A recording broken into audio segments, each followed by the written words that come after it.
El impacto fue tan violento que mi cabeza golpeó el poste metálico de la estación.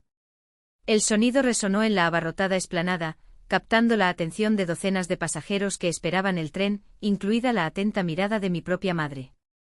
Se acercó su aliento caliente y pesado contra mi oído, susurrando con voz aguda: «Contrólate, estás montando una escena». Pero lo que nadie sabía es que el inspector de trenes lo vio todo. Permaneció inmóvil junto al mostrador, con el rostro convertido en una máscara de furia reprimida. Y no era un inspector cualquiera. Era exactamente la última persona que mi padrastro debería haber atacado delante de mí, especialmente cuando la víctima era su propia sobrina. Mi nombre es Aubrey. A los 29 años pensaba que ya había dejado atrás los peores capítulos de mi familia. Construí una vida en Boston, un apartamento modesto en Brooklyn, un trabajo estable como coordinador de logística en una compañía naviera cerca del puerto y, sobre todo, una distancia segura de mi madre y mi padrastro, suficiente para respirar sin miedo. Pero 3 días después de regresar de un viaje de trabajo a Filadelfia, esa frágil tranquilidad se derrumbó con una sola llamada telefónica. «Necesitamos hablar en persona esta noche». La voz de mi madre sonó áspera por teléfono mientras revisaba los billetes amontonados en la mesa de la cocina. «Ni hola, ni cómo estuvo tu viaje, solo un pedido». «Acabo de llegar, mamá». «No puedes esperar». Estación Norte 7:30, Andén 3. La llamada finalizó antes de que pudiera reaccionar. Me quedé mirando la pantalla, sabiendo que debía ignorarla. Podría servirme una copa de vino, pedir una entrega y fingir que no había oído nada. Pero 15 años de condicionamiento no desaparecen solo porque me mudé de barrio y comencé la terapia. A las 7:25 ya caminaba por los inmensos arcos de la estación, oyendo el sonido de mis tacones sobre el suelo pulido. Ya estaban allí cuando llegué al andén 3. Mi madre, rígida con su abrigo Burberry, el que no podía permitirse pero que compró de todos modos para impresionar a sus amigos del club de lectura, y Rick, apoyado contra una columna, con su abultada barriga haciéndole parecer un exjugador de fútbol que se había dejado llevar. La visera de su gorra de los Patriots ocultaba sus ojos inyectados en sangre, pero sentí su mirada siguiéndome mientras me acercaba. «Llegas tarde», dijo a pesar de que mi reloj marcaba las 7:28 de la tarde. «No llego tarde». «¿De qué se trata?» Mi voz temblaba y podía escuchar la impaciencia en mi propio discurso. Mi madre frunció los labios, la misma expresión que puso cuando yo tenía 16 años y se negó a entregarme el sueldo de McDonald's. «Necesitamos $15,000. El número flotaba en el aire entre nosotros, pesado, mientras el anuncio de la llegada del tren a las 7:35 de la tarde resonaba por los altavoces. «¿15,000? ¿Para qué?» «Este es un asunto de familia», interrumpió Rick secamente. «No necesitas detalles. Solo necesitas ayudar a tu madre». Casi me reí. «Asunto familiar. Como si alguna vez hubiéramos sido uno. Como si ese hombre que invadió nuestras vidas cuando yo tenía 12 años, tuviera derecho a utilizar esa palabra. No tengo $15,000 ahorrados, aunque quisiera ayudar». «No mientas», mi madre lo cortó afilado. «Tienes la promoción, ese piso de lujo. Es muy posible que nos ayude. Soy coordinador de logística, no director, y mi apartamento es de alquiler de una habitación». Rick dio un paso adelante y me invadió el familiar olor a cigarrillos y cerveza barata. «Tienes ahorros, la herencia de tu padre. No finjas que eres pobre». «Mi padre». Querían el dinero del seguro de vida que había protegido durante más de 20 años, lo único que mi madre nunca había podido tocar porque lo había puesto en un fondo para mi educación. «Ese dinero se acabó», mentí. «Deudas, facturas, gastos». «Tonterías», la cara de Rick se puso roja. «Tu madre necesita ese dinero. Lo lograrás». «¿Para qué?», insistí. «¿Qué es tan urgente que hoy necesitan $15,000? Mi madre tocó el brazo de Rick en señal de advertencia, pero él la ignoró y elevó el tono de su voz. «No tengo que explicarte nada. Sigues pensando que lo eres, mirándonos de arriba a abajo. Olvidaste de dónde vienes. Tu madre te crió. ¿Y así es como se retribuye?». Los pasajeros empezaron a mirar. Una mujer joven con bata médica nos observaba preocupada. Un hombre de traje fingía revisar los mensajes de su teléfono celular, pero claramente estaba prestando atención. Cerca de la taquilla, un inspector uniformado interrumpió su conversación con un pasajero, con los ojos fijos en nuestra discusión. No me he olvidado de nada, respondí en voz baja. Recuerdo exactamente cómo me criaron. Fue un error decirlo. Vi la mano de Rick moverse antes de que mi cerebro lo registrara. Una mancha de violencia perfeccionada por años de práctica. Su palma golpeó mi cara con un crujido que pareció rebotar en las paredes abovedadas de la estación.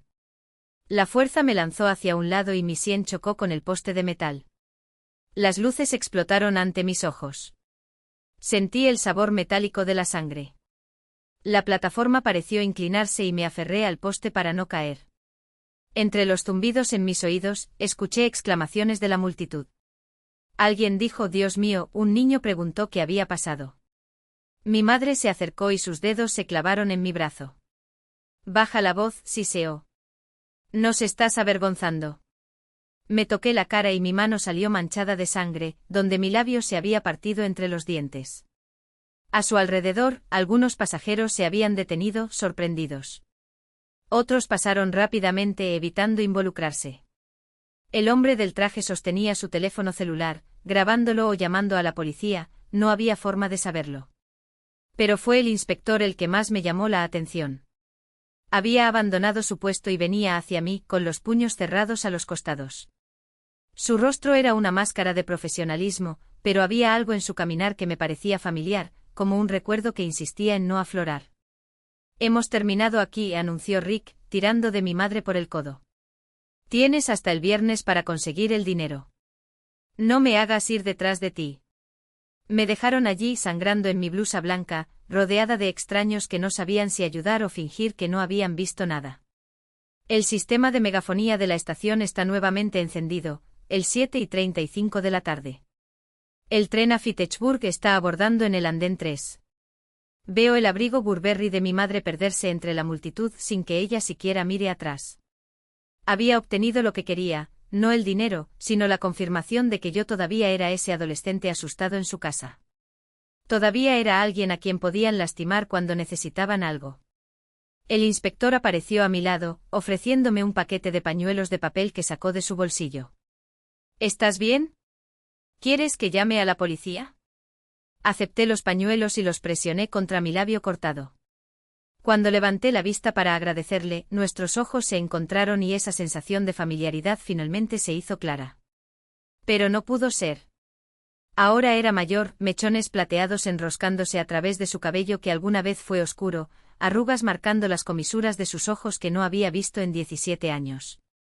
Él usó una placa de identificación con el nombre de Nathan, pero conocía esa cara. Estoy bien, mentí, la misma mentira que había repetido cientos de veces. Fue solo un malentendido. Me estudió durante un largo momento y vi el segundo exacto en el que él también me reconoció.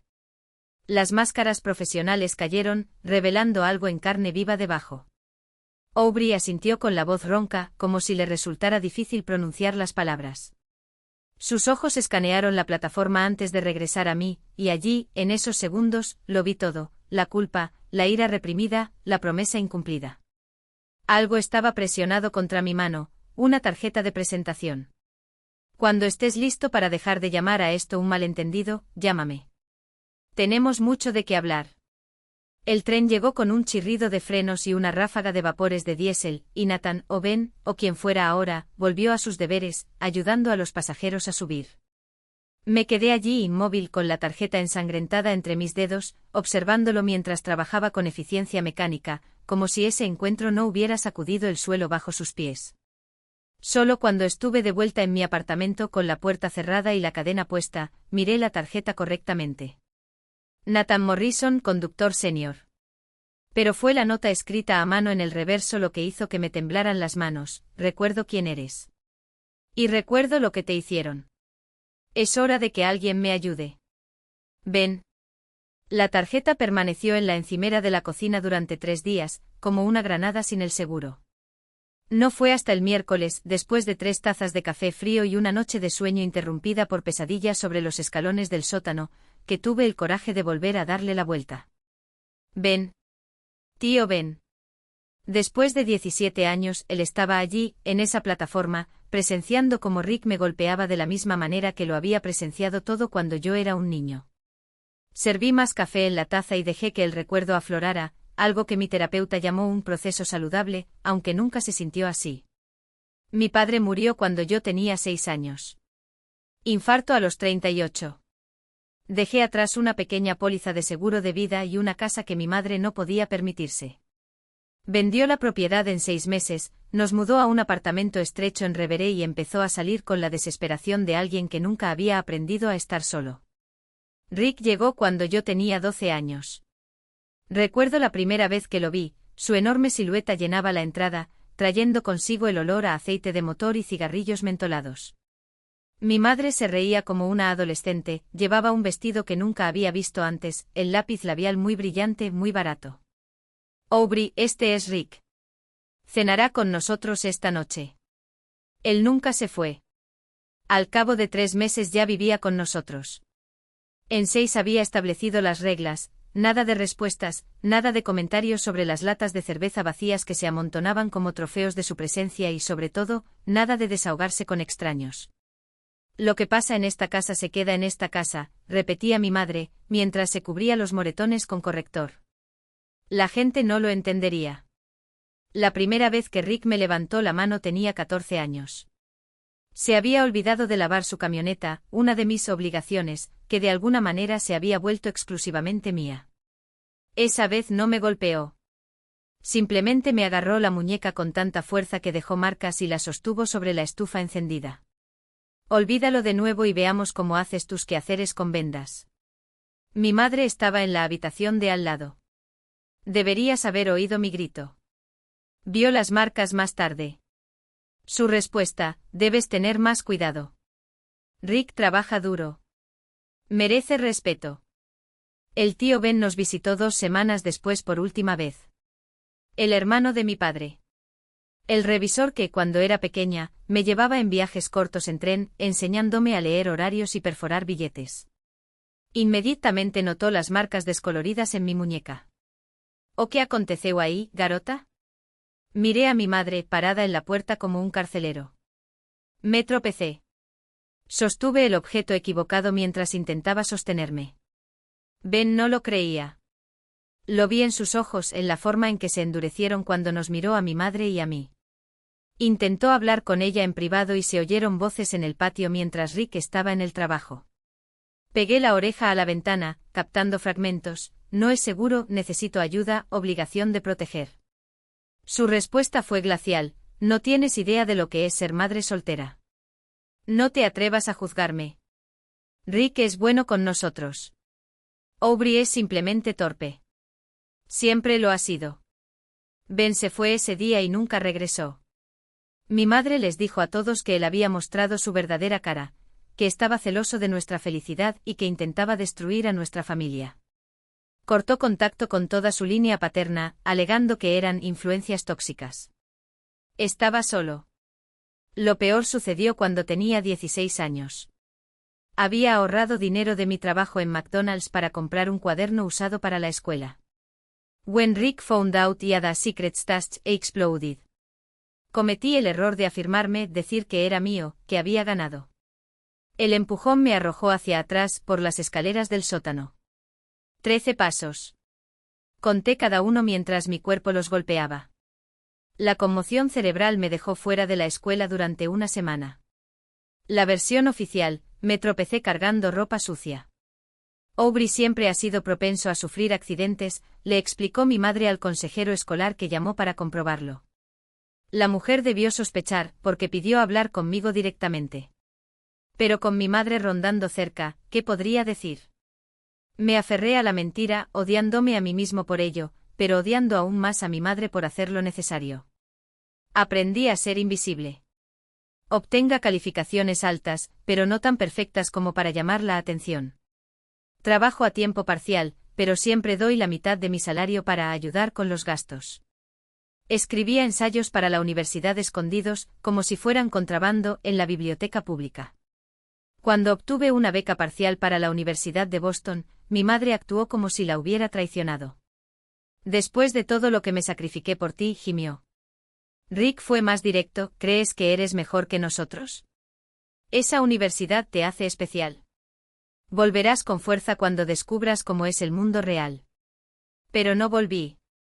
Tuve 3 trabajos, viví de fideos y terquedad, me gradué en gestión de la cadena de suministro. Cada día festivo, cada cumpleaños, cada llamada telefónica llena de culpa, me mantuve firme. Me había escapado. O eso pensé. Ahora, sentada en la cocina con la tarjeta de Ben en la mano, me di cuenta de que nunca había escapado del todo. Aprendí a manejar la distancia, como si mantuviera a una bestia a distancia, pero sus garras todavía estaban enterradas en mí. Sabían exactamente qué botones presionar para hacerme aparecer en esa plataforma. El fondo fiduciario que dejó mi padre, lo único que mi madre no podía tocar, estaba en mi cuenta de inversiones, que aumentó de 50 de los grandes a casi 200 de los grandes. Con una gestión cuidadosa y un interés compuesto, era mi red de seguridad, mi dinero de hasta luego, mi promesa de no volver a quedarme estancado nunca más. Y ahora lo querían. Mi celular vibró.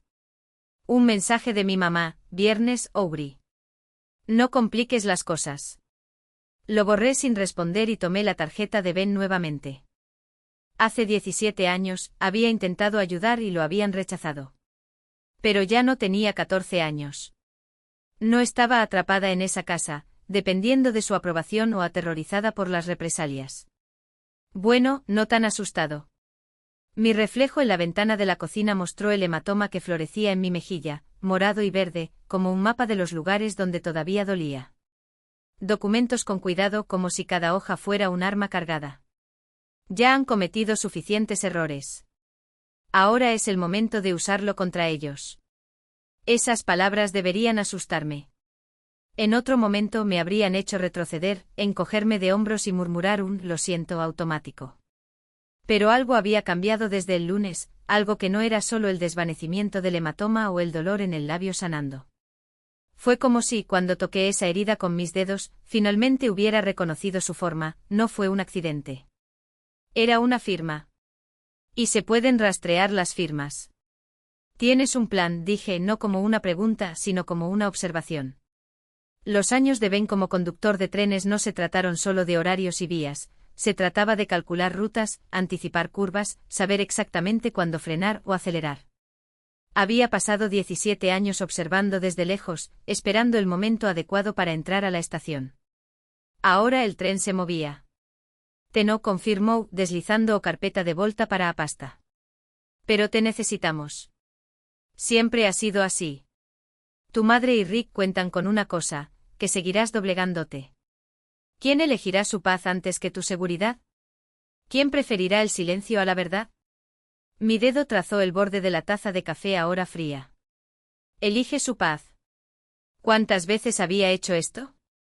¿Cuántas veces me había tragado palabras, justificado miradas, pagado facturas que no eran mías, solo para evitar daños? Su paz fue una bomba de tiempo. Y yo había sido el único en llevarlo. ¿Qué pasa si no elijo? Pregunté escuchando el temblor en su voz, pero no por miedo. De algo más peligroso, la esperanza. Ben sonrió, un gesto rápido, casi imperceptible, pero que llevaba el peso de una victoria retrasada. Entonces pierden. El celular volvió a vibrar. Esta vez no fue mi madre. Era una notificación del banco, transacción sospechosa detectada en su cuenta. Abrí la aplicación y vi la cantidad, $1.500, retirados como pago de deuda familiar. La firma digital de Rick, por supuesto. Siempre un paso por delante. Le mostré a Ben la pantalla. No se sorprendió. Te están poniendo a prueba. A ver hasta dónde pueden llegar antes del viernes. Sus dedos tamborileaban sobre el respaldo de la silla, a un ritmo preciso, como si estuviera contando los segundos hasta la siguiente parada. Pero esta vez no dieron en el blanco. Usted no está solo. Y aún no lo saben. No están solos. Las palabras resonaron dentro de mí, extrañas y familiares al mismo tiempo. How many times had I dreamed of hearing them? ¿Cuántas noches había pasado imaginando un mundo en el que alguien, cualquiera, dijera, estoy aquí? Y no me iré. Van a venir a por mí, repetí, más para mí que para él. Fue un mantre, una advertencia, una promesa. Que vengan, respondió Ben secamente. Tienes 17 años de pruebas en el bolsillo. Hay testigos. Ahí estoy yo. Y hay algo que nunca te dijeron, una salida. Empujó un papel sobre la mesa. No era un documento, no esta vez. Era un billete de tren, de Boston a Portland, con salida a las 7:45 del viernes. Un asiento reservado. Un destino. Si es necesario, dijo como si fuera algo sencillo. Como si no me estuviera ofreciendo una puerta de emergencia, una ruta de escape, una opción. Cogí el billete. El papel era fino, casi transparente, pero pesaba más que cualquier cosa que hubiera tenido en mis manos. ¿Qué pasa si no quiero irme? Pregunté mirando hacia arriba. Ben no dudó. Así que nos quedamos. Y peleamos. Fuera de la ventana del café, el cielo de Cambridge se estaba oscureciendo, pintado de los mismos colores que mi cara hace unos días, violeta, amarillo, una advertencia de que la tormenta aún no había pasado. Pero por primera vez, no fue solo miedo lo que sentí. Fue ira. Fue un alivio. Estaba segura de que esta vez, cuando llamaran a la puerta, no sería yo la que estaría del otro lado, disculpándose. Tú. La palabra sonó como un disparo en el aire estéril del hospital, cargado con todo el veneno que había conservado durante años. Sus dedos se curvaron en las mantas, sus uñas pintadas, siempre impecables, ahora peladas, revelando la fragilidad detrás de la máscara. Siempre has sido un desagradecido, siseó con la voz temblorosa pero aún aguda como una espada. Después de todo lo que hice, los sacrificios, las noches que lloré por ti. ¿Sacrificios? Repetí y por primera vez mi risa no fue amarga, sino genuina. Incrédulo. ¿A eso lo llama sacrificio? Vender a su hija a un hombre que la rompería como si fuera un cristal. Robar el dinero que trabajé duro para darle. ¿Eso es amor en tu cabeza? Ella retrocedió como si la hubiera golpeado, pero sus ojos, sus ojos, aún brillaban con la terquedad de quien se niega a ver la verdad, incluso cuando corre por las paredes como pintura. No lo entiendes. Se le quebró la voz y por un segundo casi creí que era dolor real. Rick me prometió que todo sería diferente. Que seríamos una familia. Que volverías con nosotros. Una familia. Ben se cruzó de brazos, se le acababa la paciencia. Aubrey casi muere la última vez que la llamaste familia. ¿Recuerdas esto? ¿O estabas demasiado ocupado contando las notas que te dio para comprar su silencio? Mi madre lo miró como si lo viera por primera vez, como si recién ahora se diera cuenta de que el hombre frente a ella ya no era el sobrino al que podía manipular, sino un extraño armado con pruebas y furia silenciosa. No tienes idea de lo que es amar a alguien incondicionalmente, murmuró, más para sí misma que para nosotros. No estuve de acuerdo, dando un paso adelante. Pero sé lo que es ser amado incondicionalmente. Y eso no es todo. El silencio que siguió fue pesado, lleno de todo lo que nunca se había dicho. Abrió la boca, la cerró, la abrió de nuevo, pero ya no había más excusas, ni más mentiras que pudieran soportar. No delante de los documentos de la carpeta que Ben me había dado. No frente a los moretones que todavía me dolían debajo de la camisa. No frente a la verdad, desnuda y cruel, reflejada en el espejo roto de su propia vida. ¿Me vas a dejar aquí?, preguntó finalmente y por primera vez, su voz no era un arma. Era solo una mujer, envejecida antes de tiempo, con las manos vacías y el futuro desmoronándose como arena entre sus dedos. Miré a Ben. Él asintió casi imperceptiblemente. Tu elección. No respondí y vi el alivio pasar por sus ojos antes de terminar. No te dejaré aquí. Voy a hacer algo mucho peor. Ella tragó con fuerza. Te dejaré vivir con ello. Y cuando le di la espalda, no fue con odio. Fue con la gélida certeza de que por primera vez, era verdaderamente libre. Tus dos planes me tendieron esta trampa. No, madre. Fue Rick. Simplemente nos negamos a seguir siendo víctimas. Apareció una enfermera, ajustándole la vía intravenosa en el brazo. La policía volverá mañana por la mañana, dijo en voz baja. Tendrá que tramitar la fianza. ¿Tienes a alguien a quien llamar? Sus ojos se clavaron en los míos, ahora desesperados. Aubrey, por favor, soy tu madre. Pase lo que pase, sean cuales sean los errores que cometí, no puedes dejar que me arresten. Pensé en todas las veces que ella se quedó quieta mientras Rick me destruía. Cada vez que lo elegiste a él por encima de mi seguridad. En todas las mentiras que tejiste para mantener tu ilusión de familia. Tienes razón, dijo, y su rostro se iluminó por un segundo, hasta que continué. Eres mi madre. Y el trabajo de una madre es proteger a su hijo. Fallaste. Pero Aubrey. ¿El fondo que me dejó mi padre? Todavía está ahí. Todo ello. Otros 20 años de interés. Podría sacarte de apuros. Contrata a un abogado. Hazlo desaparecer. Me acerqué hasta que nuestras miradas se cruzaron. Pero no lo haré. Porque me enseñaste algo importante, la familia no es sangre. Él es quien aparece cuando más lo necesitas. Me volví hacia Ben. Apareció el tío Ben. 17 años tarde, pero apareció. Has estado aquí toda mi vida y nunca has estado a mi lado. Hice lo que pude. Él explotó. No tienes idea de lo que era ser madre soltera. Rick fue bueno conmigo. Él nos sostiene. ¿Con qué dinero, madre? ¿Con los trabajos que no tenía? ¿O con las tarjetas de crédito que abriste a mi nombre? Su rostro palideció. No sé de qué estás hablando. Ben deslizó una carpeta sobre la cama. 7 tarjetas de crédito. 3 facturas de servicios públicos. Préstamos para 2 coches. Todo a mi nombre. Todo en los últimos 5 años. Su firma en las solicitudes. Rick dijo, era para construir su crédito. Dijo Rick, repetí, y la risa que salió de mí no tenía humor. ¿Dijo que le robara a su propia hija o fue idea tuya? Ella no respondió. No pude responder. La verdad estaba escrita en cada línea de su rostro. Esto es lo que va a pasar, dije, sorprendido por la firmeza de mi voz. Usted responderá de los cargos. DUI. Vehículo robado. Robo de identidad. Fraude. Él dirá la verdad sobre dónde está, qué hizo, todo. Y luego me dejarás en paz.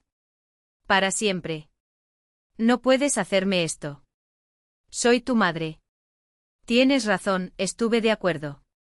Y por eso duele tanto. Saqué mi teléfono y mostré las capturas de pantalla que había guardado. 2 medidas de protección contra Rick. Informes policiales de su ex esposa. Registros hospitalarios de cuando tenía 14, 16, 17 años. ¿Lo sabías? Siempre lo supe. Y todavía lo eligió. Algo en ella desapareció. Como si de repente se hubiera escapado el último aliento de lucha. Se hundió en las almohadas, cada arruga de sus 53 años más profunda, más cruel. Dijo que me amaba, susurró. Dijo que éramos una familia. Nunca fuimos una familia, mamá. Éramos sus víctimas. La única diferencia es que logré salir. Me di vuelta para irme. Pero su voz me retuvo. ¿Y ahora? ¿Qué debo hacer? Volví a mirar a la mujer que me había dado a luz, pero que nunca había sido mi verdadera madre. Lo mismo que hice yo cuando tenía 18 años. Ella se las arregla sola. Fuera del hospital, el aire de la noche era nítido y limpio. Ben me acompañó hasta el coche.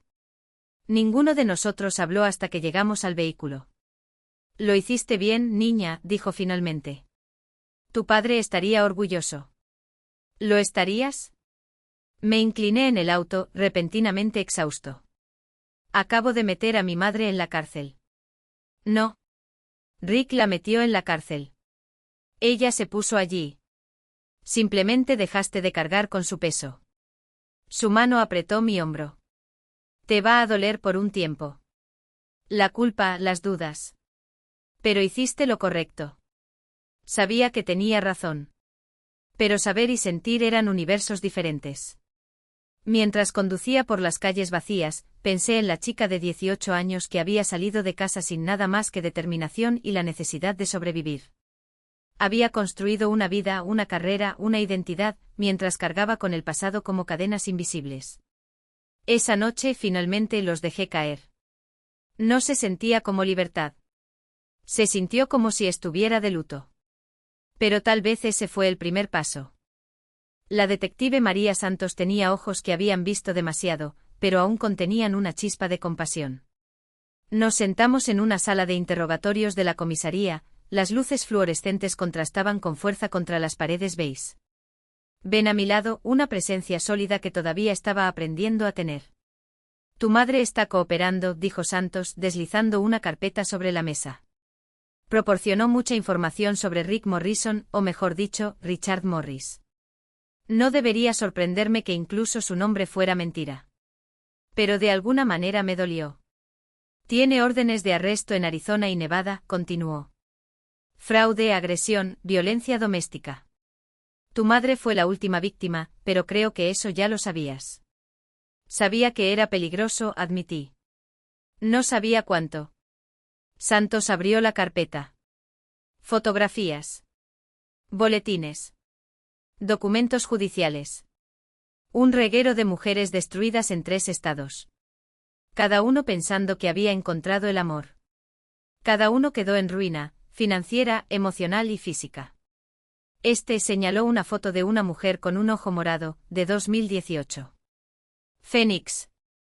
Propietarios de una pequeña empresa. Crédito impecable. Al año de estar con Richard, estaba arruinado y en el hospital. La mano de Ben se cerró en un puño sobre la mesa. ¿Cómo puede un tipo así salirse con la suya? Son inteligentes, respondió Santos. Nunca permanecen mucho tiempo en el mismo lugar. Siempre se aseguran de que las mujeres estén demasiado avergonzadas o asustadas para presentar cargos. Usan su nombre para todo, así que cuando algo sucede, ellos tienen la culpa. Como mi madre. Como tu madre. Solo que esta vez el detective me miró directamente, tenemos algo que no teníamos antes. Un testigo dispuesto a testificar sobre abusos de larga data. Documentación de años. Y hizo una pausa, la cooperación de tu madre. Por muy reacio que sea. Pensé en mi madre. En sí mismo. Finalmente enfrentarse a la verdad sobre el hombre que había elegido por encima de su propia hija. Una parte de mí se sintió reivindicada. Otro, más grande, solo sentía el vacío. ¿Qué necesitas de mí? Todo. Cada incidente que recuerdes. Cada amenaza. Cada vez el dinero desapareció. Estamos armando un caso de extorsión. Richard no era solo un novio abusivo. Era un estafador profesional. Y su madre fue víctima y cómplice, asterisco. Durante las siguientes 3 horas hablé. Las palabras salieron más fáciles de lo que imaginaba. Como si hubieran estado atrapados durante años, esperando a que apareciera una oportunidad.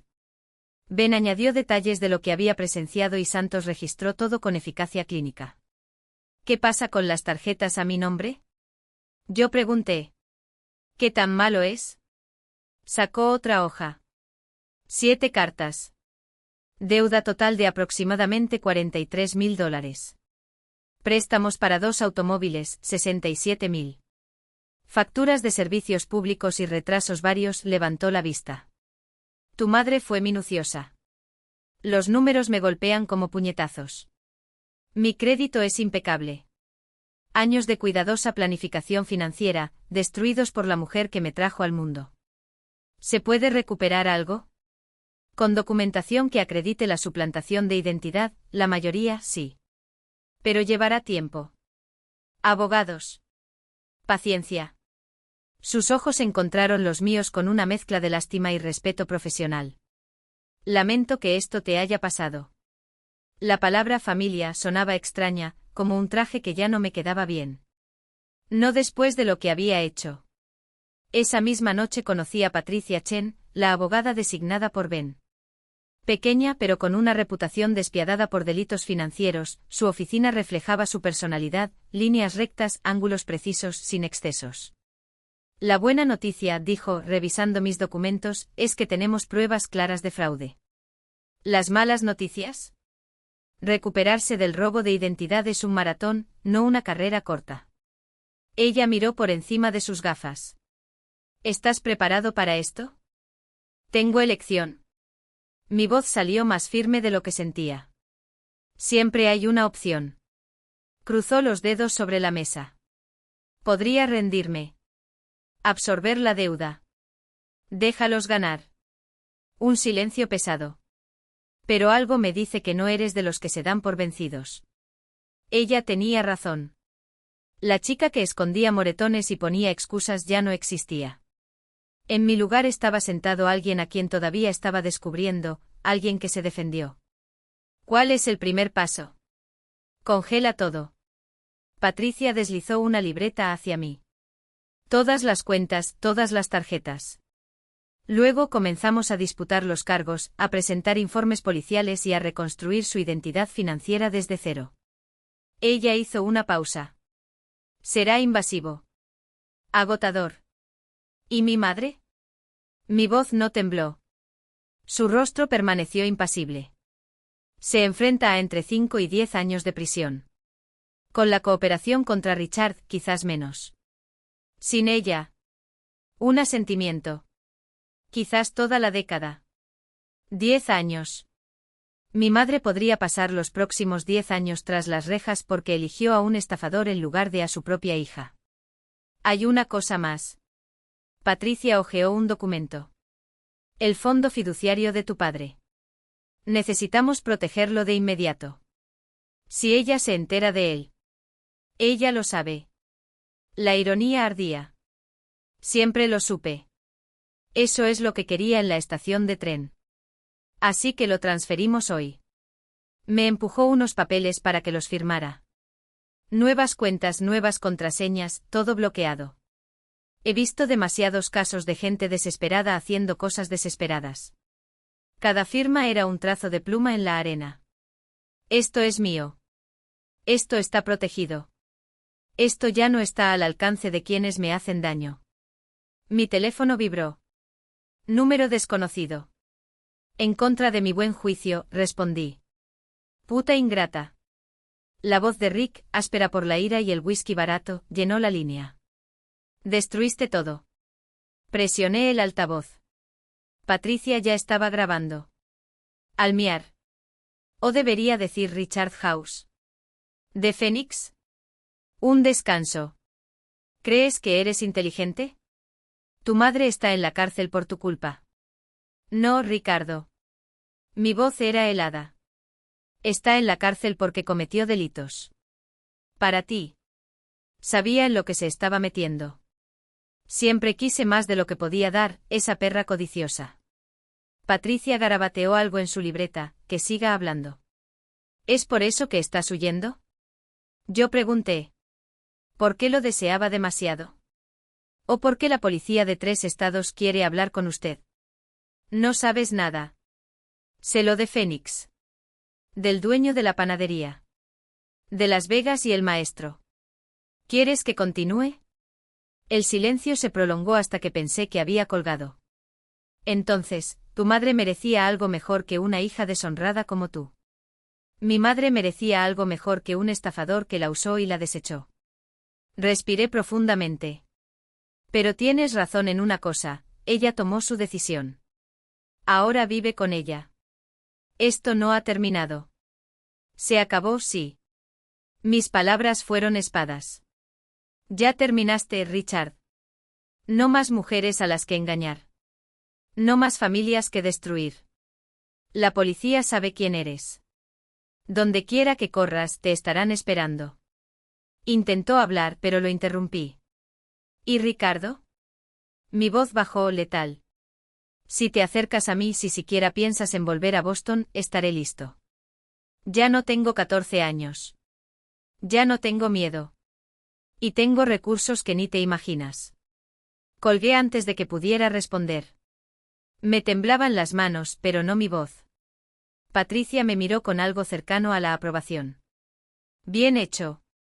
Esta grabación acaba de convertirse en evidencia, amenazas, admisión de culpabilidad, conocimiento del crimen. Ella sonrió fríamente. Acabas de cerrar tu propio caso. Esa noche en mi apartamento, mi refugio, mi territorio seguro, intenté procesarlo todo. En menos de una semana, mi vida meticulosamente construida había explotado. Mi madre estaba en prisión. Mi padrastro prófugo. Mi crédito destruido. Mis secretos familiares, ahora prueba en casos penales. Y sin embargo, por primera vez en 17 años, podía respirar. Sonó el teléfono. Ven. Oye, niña. Solo paso a ver cómo estás. Hice una pausa, sopesando mis palabras. La verdad es que estoy bien. Cansado. Sobrecargado. Pero bien. Esto es normal. Su voz era tranquila. Has estado en modo de supervivencia durante tanto tiempo que tu cuerpo ya no sabe cómo afrontarlo de forma segura. Seguridad. Una palabra tan simple para algo que nunca había tenido. Ven, tragué. ¿Por qué no te rendiste después de 17 años? ¿Por qué seguiste buscándome? Lo escuché reflexionar, elegir cuidadosamente sus palabras. Culpabilidad en parte. Amor en su mayor parte. Un suspiro. Eras un niño brillante y divertido al que le encantaban los trenes y los chistes malos. Después vi que esta luz se apagaba con cada visita. Cuando tu madre me interrumpió, me convencí de que estarías bien. Que estaba exagerando. Pero nunca dejé de preguntarme. Nunca dejé de esperar una oportunidad para hacer las cosas bien. No se puede arreglar el pasado. No. Su voz era firme. Pero puedo estar aquí para el futuro. Si me dejas. Pensé en la familia. En Sangre versus Elección. En el tío que se convirtió en Nathan Morrison solo para estar lo suficientemente cerca en caso de que lo necesitara. Me gustaría eso. Y por primera vez en años, era verdad. Después de colgar, cogí la carpeta que me había dado Patricia, formularios que llenar, declaraciones juradas que firmar, una lista interminable de agencias a las que contactar. El trabajo de reconstruir lo que mi madre y Rick habían destruido, pero también el trabajo de construir algo nuevo. Algo que era solo mío. Protegida no solo por el silencio y la distancia, sino por la verdad, por la ley, por mi propia voluntad de luchar. Cogí un bolígrafo y comencé. La oficina de David Kim, el experto en contabilidad, parecía haber sido golpeada por una explosión de papel. Cajas de documentos se amontonaron en las paredes y su escritorio desapareció debajo de hojas de cálculo que contaban la historia de mi destrucción financiera. La buena noticia, dijo ajustándose las gafas, es que fueron descuidados. La mala noticia es que han sido descuidados constantemente durante 5 años. Ben y Patricia estaban a mi lado, uno para apoyo moral y el otro para estrategia legal. Los números en la pantalla me revolvieron el estómago. Empecemos por las tarjetas de crédito. David hizo clic en una hoja de cálculo. 7 tarjetas abiertas entre 2019 y 2024. Las firmas coinciden con la letra de su madre, lo que fortalece nuestro caso. Deuda total, $43,762. ¿Qué compraron? Pregunté aunque no estaba segura de querer saber. Sitios de apuestas principalmente. Su voz era clínica. Póker online, apuestas deportivas, casinos. También artículos de lujo, electrónica, joyería, ropa de diseñador. Varios retiros de efectivo presumiblemente para alimentar la adicción a los juegos fuera de línea de Rick. Cada transacción fue una puñalada. Mientras comía fideos para ahorrar dinero, ellos gastaron miles en mi nombre. La financiación del coche es más compleja, prosiguió David. 2 vehículos, ambos comprados en el mismo concesionario. El concesionario donde se compraron los coches. Un lugar conocido por hacer negocios con gente como Rick. El director de ventas tiene fama de no realizar controles y apresurar el papeleo. Déjame adivinar, interrumpió Ben secamente. Ambos coches ya no están. Vendido unos meses después de la compra, en transacciones al contado, sin rastro. Solo quedaron las deudas. Patricia escribió todo rápidamente, sus dedos volando sobre el teclado. Esto realmente nos ayuda, murmuró. Prueba estándar de fraude, no de compras legítimas. David abrió otra pantalla. Aquí es donde se pone interesante. Su voz era baja, como si temiera que las palabras sonaran como una oración. Tu madre no solo robó tu identidad. Ella creó una vida financiera falsa para ti. Facturas de luz en direcciones donde nunca había vivido. Deuda médica por procedimientos que nunca tuve. Incluso un gimnasio en Scottsdale. Scottsdale.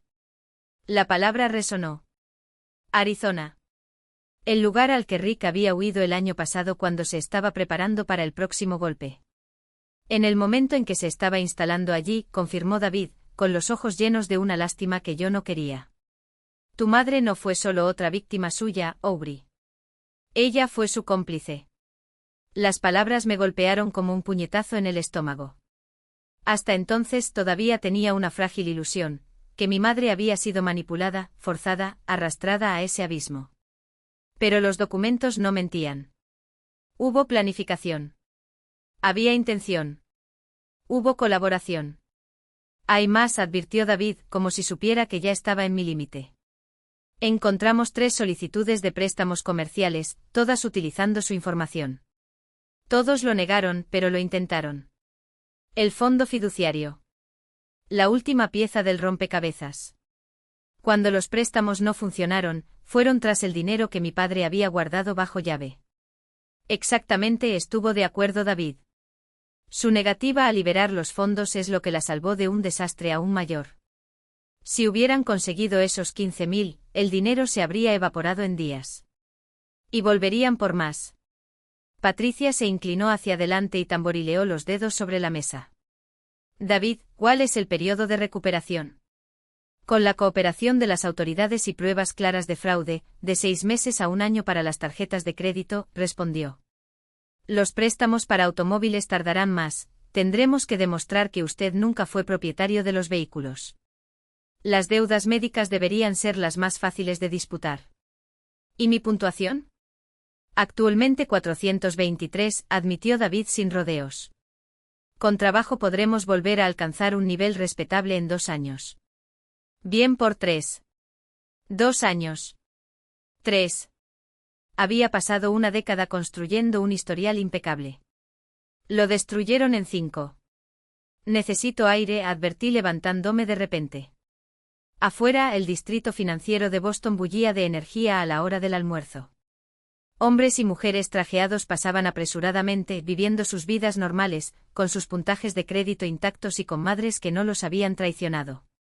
Encontré a Ben en un banco con los ojos mirando al vacío. Es mucho, resumió. Se suponía que ella debía protegerme, las palabras salieron crudas, como una herida abierta. Ese es el acuerdo básico, ¿no? Los padres protegen a sus hijos. ¿Cómo se puede traicionar esto tan completamente? No lo sé, admitió Ben en voz baja. Quito. Llevo 17 años haciéndome esta pregunta. Dudó. Tu madre. Algo en ella se rompió cuando murió su padre. O tal vez ya estaba roto y su muerte solo lo reveló. ¿Mi padre lo sabía? ¿De qué era capaz ella? Ben reflexionó. Tom la amaba, pero no estaba ciego. ¿Por qué crees que protegió así su fondo fiduciario? Sabía que ella necesitaba protección de sí misma. Él protegió mi dinero, murmuré con amargura. Yo no. Está muerto, Aubrey. No fue una elección que tomaste. El teléfono vibró. Número desconocido, pero local. Casi no respondí. Hasta que respondas. ¿Aubrey? Esta es Grace Morrison de Sunrise Behavioral Health. Te llamo por tu madre. Mi pecho se contrajo. ¿Ella está bien? Está en observación para prevención de suicidio. Y pidió hablar contigo. No tienes ninguna obligación, evaluación de salud mental, corté. Hoy recibió noticias difíciles sobre el caso. Está a salvo, vigilada, pero bastante conmocionada. Ha sido designado como contacto de emergencia. Miré a Ben, que ya había entendido suficiente. Sacudió la cabeza, no para prohibirme, sino para recordarme, no le debes nada. No puedo, dije finalmente. Lo siento. Pero no puedo ser tu contacto de emergencia. Tiene un defensor público que puede organizar el apoyo adecuado. Lo entiendo. Si cambias de opinión. No lo haré. Colgué. Mi mano sorprendentemente firme. Fue difícil, observó Ben. Lo era. Pero no me dolió tanto como imaginaba. Cogí los palillos nuevamente. Ella ya no es mi responsabilidad. Quizás nunca lo fue. Y entonces la verdad se reveló, no en un grito, sino en un suspiro de derrota. Porque él quería.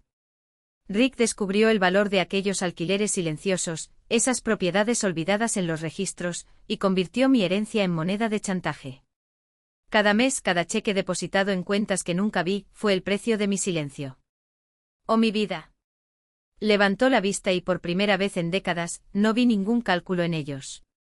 Simplemente cansado. Amenazó con hacerte daño si no cooperaba. Luego me amenazó con matarme si se lo decía.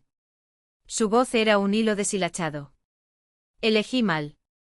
Siempre elegí mal. Su peso debería haberme aplastado. Pero no se aplastó. Porque por primera vez entendí algo crucial, ella no era una villana de la historia. Ella era simplemente una mujer que había perdido el rumbo hacía tanto tiempo que ya no sabía cómo regresar. Y eso no la absolvió. Ni de lejos. Pero me permitió finalmente verla tal como era, no como un monstruo, no como una santa, sino como alguien que en sus momentos de lucidez aún podía ver el daño que había causado. Podrías habérmelo dicho, dije, y mi voz no tembló. Podrías haberme dado la oportunidad de ayudar. Ella sacudió la cabeza, un gesto lento como si la idea fuera absurda. Eras un niño. Y entonces te fuiste. Y no sabía cómo traerte de vuelta. No fue una petición de perdón. Fue una confesión. Y curiosamente eso fue suficiente. Firmé los papeles sin decir una palabra más. No para ella. Para mí. Para la niña que una vez midió su altura en la puerta de la cocina, para la adolescente que lloró en la habitación azul, para la mujer que ahora tenía las llaves de un futuro que por primera vez era verdaderamente suyo. Cuando salí de esa habitación, no miré atrás. No había nada más que decir. Pero en el camino de regreso con el contrato a salvo en mi bolso y el sol brillando en la ventanilla del auto, me permití un pensamiento que nunca imaginé que tendría, tal vez algún día pueda perdonarla. Hoy no. Mañana no. Pero un día. Porque la libertad que había ganado no se trataba solo de deshacerme de ella. Era la libertad de elegir cuándo y si quería volver a cargar con ese peso. Y por ahora opté por no llevarlo. Elegí en cambio el sonido de los neumáticos sobre el asfalto, el olor del café que Ben me había comprado, la promesa de cenar con David y Patricia esa noche para celebrar. Elegí la casa amarilla de Reveré, que pronto sería mía, con sus recuerdos enterrados y sus posibilidades desenterradas. Elegí sobre todo vivir, no a pesar del pasado, sino más allá de él. Y eso finalmente fue victoria suficiente. El dinero se convirtió en una entrada más en la hoja de cálculo. Yo perdí la noción de lo que era tuyo y lo que era nuestro. Nunca fue tuyo, dije secamente. Nuestro padre lo dejó para los dos, pero se suponía que sería mi hogar. Lo sé, admitió, y por primera vez vi algo que nunca antes había visto, un remordimiento genuino. Rick fue atrapado. El FBI lo encontró en México. ¿Te lo dijeron? Está luchando contra la extradición, pero ya está en sus manos. Bien. Tuvo otras 3 mujeres, otras 3 familias a las que engañó, se le quebró la voz de una vez por todas. Yo no era especial, solo era el que duraba más, el que más le daba. No sentí ningún placer por su dolor ni compasión. Solo una resolución cansada, como si finalmente estuviéramos llegando al final de algo que debería haber terminado hace mucho tiempo. Firma los papeles, dijo. Haz lo que acordamos. Eso es todo lo que necesito de ti. ¿Me perdonarás algún día? Me detuve a pensar. Realmente lo consideré. No sé. Quizás algún día perdone a la mujer que perdió a su marido y tomó malas decisiones. Pero la madre que eligió a un depredador por encima de la seguridad de su hija, que me robó mientras yo luchaba por sobrevivir, que me hizo dudar de mi propia memoria, esa no. No creo que pueda. Firmó los documentos con manos temblorosas mientras el abogado los autenticaba. Luego volvió a hablar. Estoy buscando ayuda. Terapia real, asesoramiento sobre adicciones, todo. Sé que es tarde para nosotros, pero... Es muy tarde, estuve de acuerdo. Concéntrate en ti. Descubre quién eres sin un hombre que defina tu existencia. Eso es todo lo que puedes hacer ahora. Me levanté para irme, pero ella me llamó. El columpio del patio trasero, tu papá lo construyó para tu cuarto cumpleaños. Quizás todavía esté allí. Asentí y me fui sin mirar atrás. 2 semanas después estaba en el patio trasero de la casa donde crecí, observando a un contratista examinar los viejos columpios. Estaba desgastado por el tiempo, pero firme. Construido con la superingeniería característica de mi padre. ¿Se puede restaurar? Yo pregunté. Por supuesto, respondió. Buenos huesos. Solo necesita un poco de trabajo. Buenos huesos. Como la casa. Como yo, tal vez. Le di aviso en el apartamento y comencé a empacar cajas para el regreso a Reveré. No para revivir el pasado, sino para rescatarlo. Transformarlo. Haz lo mío. Ben me estaba ayudando. Junto con algunos amigos del trabajo que se reunieron a mi alrededor cuando se supo la historia. ¿Estás seguro de esto? Preguntó Ben, cargando cajas del camión. Esta casa tiene muchos recuerdos. Por eso necesito hacer esto, respondí. Ya no puedo huir de ellos. Pero puedo crear otros. La restauración llevaría tiempo. La casa necesitaba reformas. Mi crédito, reconstrucción. Mi confianza en las personas, cuidado delicado. Pero ahora tenía tiempo. Tenía recursos. Tenía un tío que esperó 17 años para ayudarme a sanar. Esa noche me senté en el porche de la casa de mi padre, mi casa, y releí su carta. Sé amable, había escrito. Incluso cuando el mundo no es amable contigo. Pensé en mi madre y en ella misma, enfrentando años de consecuencias. Pensé en Rick y una célula mexicana, luchando contra lo inevitable. Pensé en las otras 3 mujeres que destruyó y que ahora reciben su propia justicia. Todavía no podía ser gentil. Pero ella podría ser misericordiosa. Y ese fue un comienzo. Mi celular vibró con un mensaje de Patricia, se adjunta borrador de declaración de impacto. Échale un vistazo y cuéntamelo. Abrí el documento y leí mis propias palabras sobre los crímenes cometidos contra mí, los años de abuso, robo y traición. Pero al final Patricia había añadido lo que le pedí. La cooperación de Susan Collins fue esencial para evitar que Richard Morris dañara a otros. Si bien no puedo perdonar sus decisiones, reconozco sus esfuerzos por evitar que otros sufran como yo. No fue el perdón. No fue una reconciliación. Era verdad. Y en ese momento eso fue suficiente. Firmé la declaración y la devolví. Después me senté en la oscuridad que se acercaba a mi hogar recuperado. Mañana los contratistas comenzarían la renovación. Mi vida continuaría, lentamente reconstruida. Pero esa noche simplemente me senté donde mi padre una vez me había empujado en el columpio, donde mi madre una vez había sido otra persona, donde una vez estuve a salvo. El mundo no había sido amable. Pero yo todavía estaba allí. Todavía en pie. Todavía puedo elegir algo mejor de lo que me dieron. Y quizás esa sería la mayor venganza de todas. La imagen era granulada, pero lo suficientemente clara. Imágenes de seguridad de la estación norte, lectura de la marca de tiempo 7:31 de la tarde.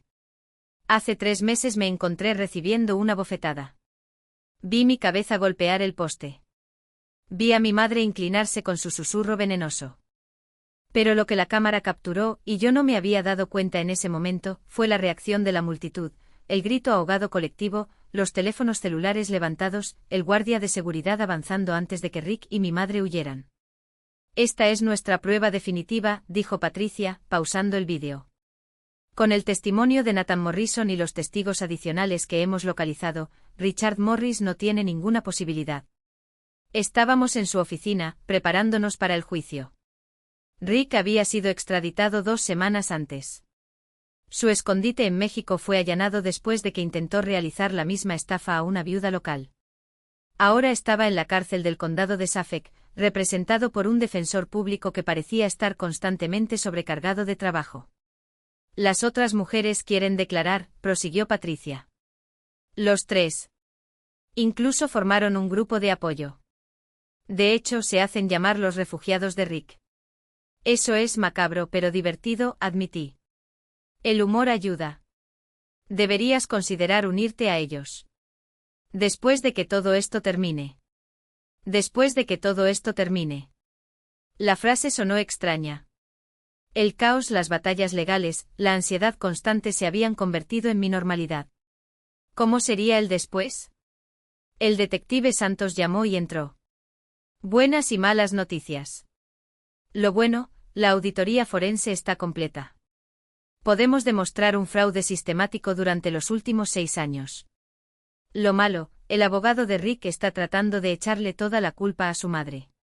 Por supuesto que lo es, murmuré. No funcionará, aseguró Patricia. Tenemos su cuaderno, su historia, sus órdenes de restricción anteriores, además del hecho de que su madre ha sido increíblemente minuciosa en su cooperación. Ella proporcionó grabaciones, mensajes, correos electrónicos, aparentemente, había estado documentando todo como una especie de seguro. A salvo, repetí. Sabía que él podía darle la espalda. Los delincuentes rara vez confían unos en otros, observó Santos. Puede que tu madre haya sido manipulada, pero no era tonta. Solo ciega selectivamente. Reflexioné sobre esto mientras conducía de regreso a Reveré. La renovación de la casa estaba en pleno apogeo. Los contratistas habían demolido la cocina para restaurarla a mis recuerdos desvaídos. Había estado durmiendo en la habitación de invitados, acampado entre el polvo de la construcción y los recuerdos. Ben me estaba esperando en el porche con bolsas de comida en mano. Venía casi todas las noches, traía la cena y me ayudaba a hurgar en las cajas del ático, los restos de una vida que apenas recordaba. Hoy encontré algo, dijo, sacando un pequeño álbum de fotos. El anuario de la escuela secundaria de tu padre. Pensé que quizás quisieras verlo. Nos sentamos en los escalones del porche y hojeamos las páginas de cabello y hombros acolchados de los años 80 hasta que lo encontramos. Thomas Collins, fotografía de último año que muestra a un joven con mis ojos y mi barbilla obstinada. Debajo una cita en rojo, la única salida es entrar. Le encantó ese poema, dijo Ben. Solía citarlo cada vez que. La única salida es entrar, repetía cada vez que las cosas se ponían difíciles. Creo que heredaste algo más que sus ojos. Ben hizo una pausa, como si sopesara cada palabra antes de hablar. Habló de su madre en aquel entonces. Dijo que ella era brillante pero frágil. Que necesitaba a alguien en quien apoyarse y quería ser ese alguien. Creo que salvarla se convirtió en su propósito. Cuando murió simplemente encontró a Rick para que ocupara su lugar. La gente repite patrones, añadió con una suavidad que dolía, hasta que deciden no volver a hacerlo. Mi teléfono sonó. Era Patricia. Aubrey, acabo de recibir una llamada. Rick quiere hacer un trato. Confesión completa a cambio de sentencias acumulativas y no consecutivas. Se pasa de los 40 años a los 15 o 20. ¿Qué opinas? No, respondí sin dudarlo. No va a negociar para salir de esto. Entiendo tu enfado, pero piénsalo. Un juicio significa testificar. Revive todo en público. Significa tu madre en el estrado de los testigos. Cada detalle sucio expuesto. El acuerdo pone fin a esto limpiamente. Miré la foto del anuario de mi padre. Congelada en el tiempo antes de que la vida se volviera tan complicada. ¿Qué hubiera querido que hiciera? Piénsalo, fue todo lo que atiné a decir antes de colgar. Esa noche el sueño no llegó. La casa estaba llena de fantasmas, no aterradores, solo tristes, ecos de lo que pudo haber sido y nunca fue. A las 3 de la madrugada desistí y bajé a la cocina, el espacio medio demolido, donde el olor a pintura aún se mezclaba con el polvo de los años. La caja de papeles del ático estaba sobre el mostrador. Lo evité sabiendo que contenía los restos del matrimonio de mis padres. Pero en el silencio previo al amanecer, la abrí. Certificado de matrimonio. Certificado de defunción. Papeles de seguro. Y en la parte inferior, un fajo de cartas atadas con una cinta, la letra de mi madre en cada sobre, todas dirigidas a mi padre, todas fechadas después de su muerte. No debería haberlos leído. No eran para mí. Pero lo leí. Querido Tom, Aubrey me preguntó hoy por qué no regresabas a casa. No pude explicarle la muerte a un niño de 6 años. Carta tras carta. Una conversación unidireccional con un hombre muerto. Tu dolor crudo. Desesperado. Convirtiéndome poco a poco en la amargura que también conocía. En el último escrito poco antes de que apareciera Rick. No puedo hacer esto solo. Me estoy ahogando y Aubrey me mira con sus ojos. Esperando que sea fuerte. No soy fuerte, Tom. Nunca lo fui. Tú eras mi fuerza y me dejaste. Dejé las cartas a un lado. Me temblaban las manos. Esa mujer perdida, afligida, aplastada por el peso de todo. Casi pude entender. Casi podría perdonar. Pero ella había tomado decisiones después de eso. Elecciones que aplastaron a la hija que llevaba los ojos de su marido muerto.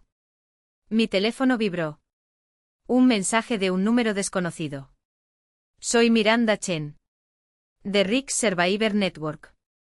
Patricia me dio su información de contacto. Nos reuniremos mañana si quieres venir. Miré las cartas.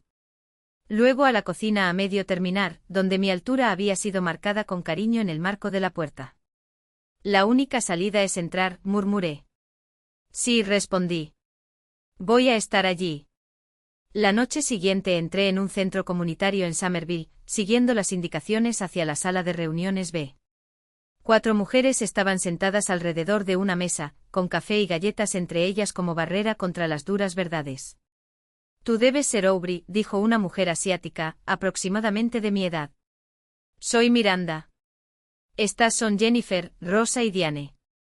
Todos somos miembros de un club del que nadie quiere formar parte. Los supervivientes de Rick, añadió Jennifer, mayor, con ojeras que contaban historias. Aunque prefiero pensar en nosotras como las mujeres que lo derribaron. Me hicieron espacio. Sirvieron café. Esperaron. Le conté mi historia. No solo sobre Rick, sino también sobre mi mamá. Los años en los que estuve condicionado a aceptar el abuso como algo normal. Asintieron en puntos familiares y temblaron en otros. Las madres a veces son peores que los hombres, murmuró Rosa.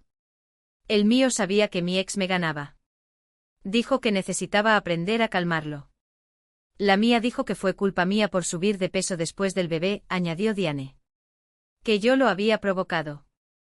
Allí permanecimos 2 horas, intercambiando batallas y pequeñas victorias. Miranda había logrado hacer avanzar el caso.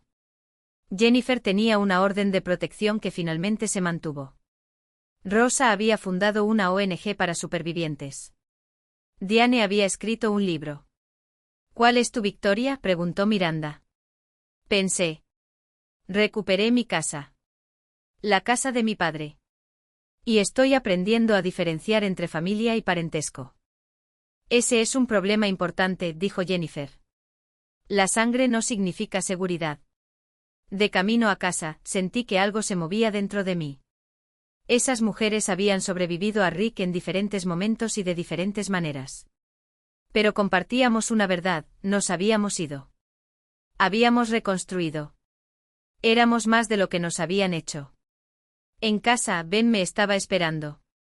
Esta vez con una botella de vino y 2 copas.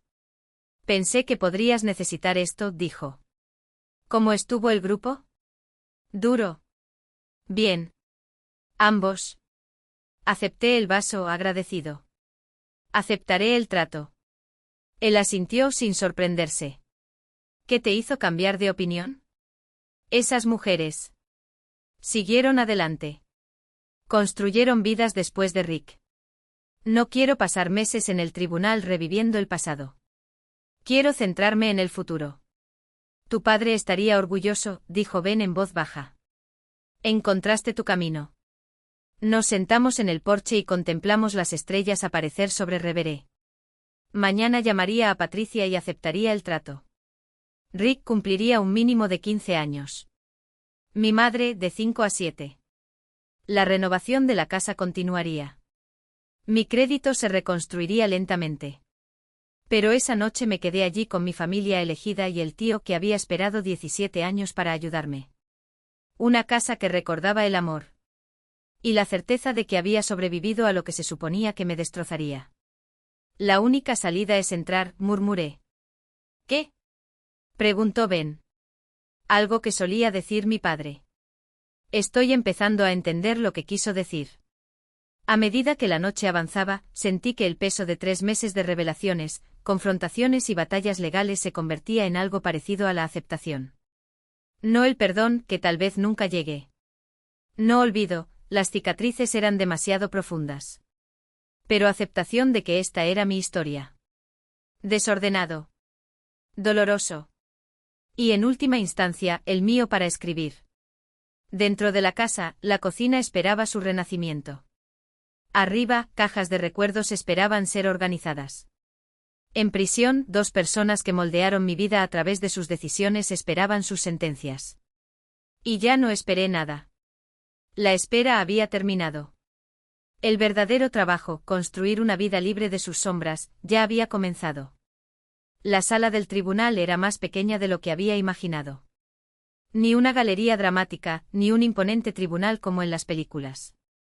Solo un espacio funcional donde se diseccionaban vidas y se distribuía justicia en años y meses. Me senté en la sección de testigos, con Ben a mi lado y Patricia al otro.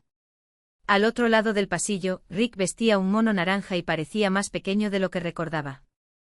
La prisión lo había marchitado, revelando el núcleo patético bajo la fachada.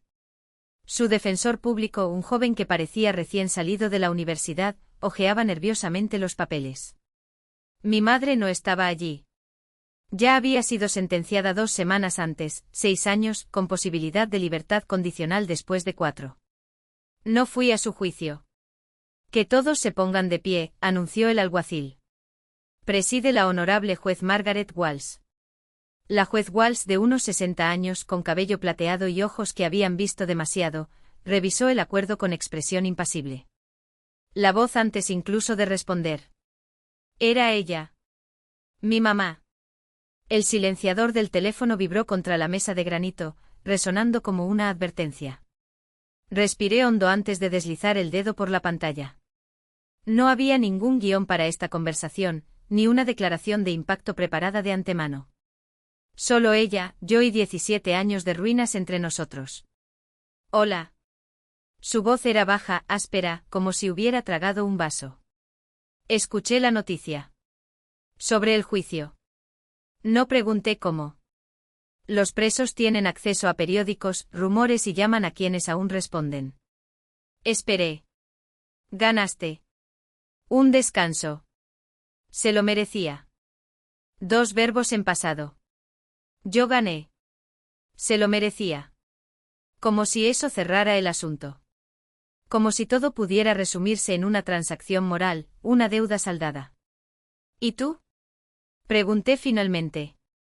¿Crees que tú también lo merecías? Silencio. De esas que pesan, que asfixian. Entonces. No soy como él, Emily. No. Ella no lo era. Mi madre no me había golpeado hasta sangrar, no había falsificado mi firma en los documentos, no me había convencido de que estaba loco por cuestionar sus mentiras. Pero ella lo había permitido. Había elegido mirar hacia otro lado cuando las marcas en mi brazo no podían explicarse por accidentes. Había firmado unos papeles que ella sabía que eran fraudulentos, había aceptado el dinero que me había robado, había repetido, como un mantra, que la familia no denuncia a la familia. Tenías opciones, dije, y mi voz no tembló. Todos los días tenías opciones. Y lo hizo mal. Tenía miedo. La desesperación en su voz era genuina. Casi convincente. No entiendes lo que es vivir con un hombre así. Lo entiendo mejor de lo que piensas. La botella de champán estaba medio vacía. Tomé otro sorbo dejando que el amargor de la bebida se mezclara con el sabor metálico en mi boca. La diferencia es que yo me fui. Te quedaste. Y peor, ayudaste. Ella no intentó justificarse. Esta vez no. En lugar de eso surgió la pregunta que sabía que vendría, la que todas las mujeres como ella hacen cuando finalmente llega la factura. ¿Vas a visitarme? Cerré los ojos. Pensé en las paredes recién pintadas, el olor a pintura fresca, el contrato de reembolso que Patricia me había dado horas antes. Pensé en Ben, en los panqueques de la Victoria, en los mensajes de las mujeres a las que ahora llamaba mis hermanas. Pensé en mí mismo a los 12 años, sentado en las escaleras escuchando los gritos desde arriba, esperando que alguien, cualquiera, me salvara. No, respondí suave pero irrevocablemente. No voy a ir. Otro silencio. Esta vez fue de ella. Casi podía oír el colapso de sus esperanzas, el chasquido seco de una rama podrida bajo el peso de la verdad. Emily. Adiós, madre. Colgué antes de que pudiera decir más. El teléfono cayó sobre la mesa con un clic sordo. No lloré. No sentí alivio. Solo un vacío limpio como el cielo después de una tormenta que destruye todo a su paso. Cogí la copa y terminé el champán. Luego lo lavé en el fregadero nuevo, lo sequé con un paño suave y lo guardé en el armario. Mañana llamaría a los contratistas para programar la siguiente fase de la renovación. Luego programaría una reunión con el abogado para acelerar el proceso de reparación de mi crédito. Por la noche cenaba con Rick's Refugees y nos reíamos, de verdad, por primera vez en mucho tiempo. Porque algunas cosas no se pueden arreglar. Algunas heridas no sanan. Pero otros sanan. Y las cicatrices, después de todo, son solo mapas de lo que sobrevivimos. Apagué las luces de la cocina y subí las escaleras. Mi habitación, estaba al final del pasillo, con las cortinas abiertas a la luna llena. Me tumbé en la cama, me tapé el edredón hasta la barbilla y cerré los ojos. Por primera vez en años no soñé con puertas cerradas. Que empezó con un golpe y acabó con una voz. Eso convirtió el dolor en propósito, el miedo en fuerza, y cuál debería haber sido nuestro final en un comienzo que ni siquiera nos atrevíamos a imaginar. Las palabras no le salieron fáciles. No porque hubiera escasez, sino porque había muchísimos, un río desbordado después de años de sequía. Anoté frases sueltas en el cuaderno que mi padre usaba para planificar sus viajes en tren. La libertad no es lo que obtienes cuando escapas. Es lo que construyes con manos que ya no tiemblan. Lo taché. Demasiado poético. Demasiado limpio. La verdad era más sucia, más humana. Entonces escribí lo que nadie dijo en los discursos, que la justicia no es un punto final, sino una herida que finalmente deja de sangrar. Ese coraje no es la ausencia de miedo, sino la decisión de no dejar que él elija tu camino por ti. Que reconstruir no significa borrar las grietas, significa aprender a vivir con ellas sin que definan la casa que estás construyendo. Cerré el cuaderno cuando el reloj de la estación dio las 10. El mismo sonido que años antes marcaba el momento en que debía estar en casa, con las llaves en la mano, la respiración controlada y el cuerpo tenso como un hilo a punto de romperse. Ahora parecía que era el momento. Mi tiempo. Al día siguiente, la ceremonia de premiación tendría lugar en la Biblioteca Pública de Boston, ante la mirada de jueces, abogados y periodistas. Patricia me había enviado un mensaje de texto: usa algo que te haga sentir invencible. Sonrisa. No necesitaba armadura. Todo lo que necesitaba era el vestido azul marino que había comprado en oferta en Macy's, elegante, pero con un escote pronunciado que dejaba ver la cicatriz en mi hombro, un recordatorio del día en que Rick me empujó contra la pared del dormitorio. No lo ocultaría. No más. Cuando subí al escenario, vi el auditorio lleno, caras conocidas, Miranda saludando con ambas manos, Ben detrás con un pañuelo en el bolsillo de la camisa del uniforme, caras desconocidas, mujeres con profundas ojeras, hombres de traje con carpetas llenas de expedientes. Aplausos educados. Esperanza contenida. Empecé a hablar sin el discurso. Hace un año estaba en un tren, regresando con un hombre que me convenció de que no merecía nada más de lo que él me dio. Hoy estoy aquí porque una mujer, yo, decidió que merecía algo mejor. No fue heroísmo. Fue supervivencia. Y luego fue una elección. Desde entonces, todos los días he decidido no volver. Hablé de los demás. Los que aún no han logrado salir. Los que se fueron, pero no saben mantenerse en pie. Aquellos que, como yo, descubrieron que la libertad es un músculo, duele al principio, pero se fortalece con cada uso. No somos víctimas. Somos supervivientes. Y los supervivientes construyen cosas. Refugios. Redes. Futuros. A veces incluso construyen justicia. Cuando terminé el silencio duró 3 segundos, esos eternos 3 segundos en los que te preguntas si dijiste lo correcto. Entonces una mujer de la segunda fila se levantó. Luego otro. Y otro. Hasta que todo el auditorio se puso de pie, no en ovación, sino en reconocimiento. Como diciendo, nosotros también. Entonces en el vestíbulo una mano me tocó el brazo. Me di vuelta y vi a una mujer de cabello gris, con los ojos hinchados de tanto llorar. Hija mía, tragó. Ella todavía está con él. Pero yo conservé tu número. Del periódico. ¿Puedo llamar? Anoté mi teléfono celular en el reverso del programa del evento y le estreché la mano. Llamar.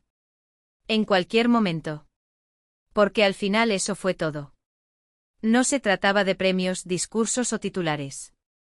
Era una mano extendida en la oscuridad que decía, no estás solo.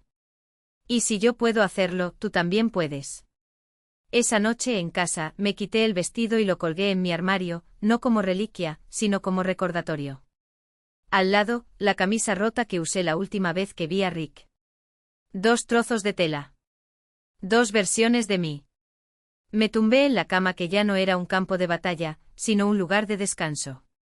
A través de la ventana, la luna todavía estaba llena, derramando plata sobre el patio donde la balanza de mi padre crujía suavemente con la brisa. Cerré los ojos.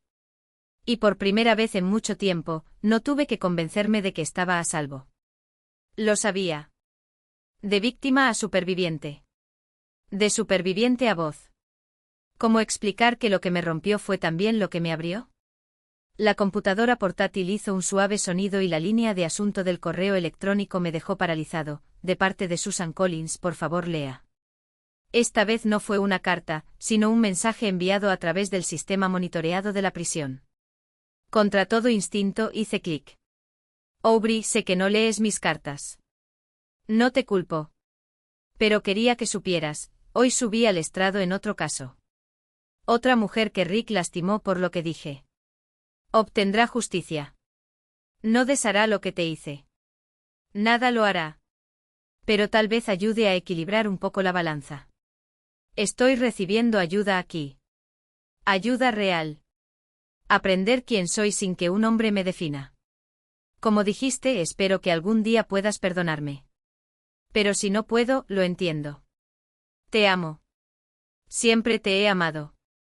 Solo que olvidé cómo demostrarlo. Cerré la pantalla y dejé que las palabras penetraran. No como un peso, sino como una hoja seca que cae al suelo después de estar atrapada en la rama durante mucho tiempo. Entonces abrí un documento en blanco y comencé a escribir. La única salida es por dentro, escribí. Mi padre me enseñó esto. Solo lo entendí cuando la vida me obligó a vivirlo. Cuando estamos atrapados en el abuso pensamos que solo hay 2 opciones, juzgar o huir. Pero hay una tercera vía, atravesar. Por miedo. Por el sistema que nos falla y que aún así debemos afrontar.